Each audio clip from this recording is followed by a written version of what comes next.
నమస్తే అండి అందరికీ. ఈరోజు నేను సొరకాయతో మంచి గ్రేవీ చేసి చూపిస్తున్నాను. ఇది చపాతీలోకి అన్నంలోకి కూడా బాగుంటుంది. ఇక్కడ ఒక మీడియం సైజ్ సొరకాయ కట్ చేసి పెట్టుకున్నాను. లేతకాయ కాబట్టి నేను గింజలు తీయలేదు. గింజ పట్టినట్టయితే గింజ తీసేసేయండి మధ్యలో భాగం. ఇప్పుడు నేను ఈ నూనెలో సొరకాయలు వేసుకుంటాను. ఇప్పుడు ఇవి మూత పెట్టి మగ్గిచ్చేసుకుందాము. సొరకాయ ముక్కలు పక్కన పెట్టేసుకున్నాము. ఇక్కడ ఇంకొంచెం నూనె తీసుకొని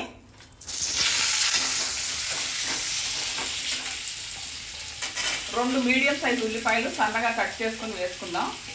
ఇక్కడ చిన్న దాల్చిన చెక్క ముక్కలు, 4 వెల్లుల్లి రెబ్బలు, చిన్న అల్లం ముక్క సన్నగా కట్ చేసుకొని, ఒక 4 లవంగాలు, ఒక అరకప్పు పల్లీలు వేయించినవి, 1/2 కప్పు నువ్వులు,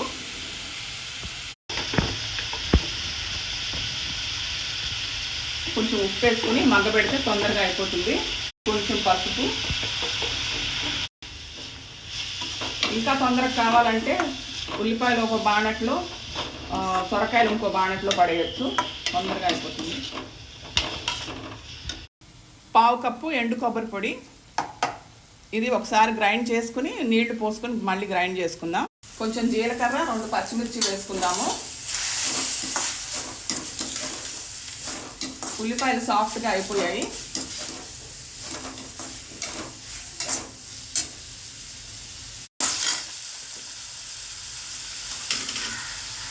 ఇప్పుడు ఈ పేస్ట్ వేసేసుకుందాము.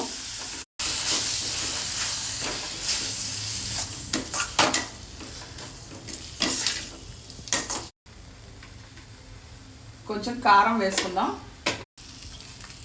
ఇది అడుగంటుతుంది. సొరకాయ ముక్కలు వేసేసుకుందాము. కొంచెం నీళ్లు పోసుకుందాం.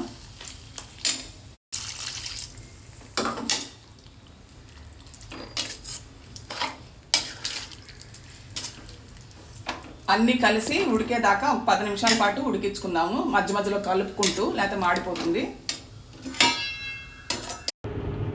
కూర రెడీ అయిపోయిందండి, బాగా ఉడికింది. ఇప్పుడు మనం డిష్ అవుట్ చేసుకుందాం.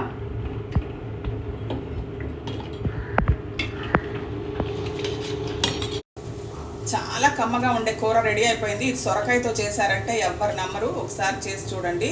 రోటీలోకి ఎక్కువ బాగుంటుంది, అన్నంలో కూడా సూపర్గా ఉంటుంది.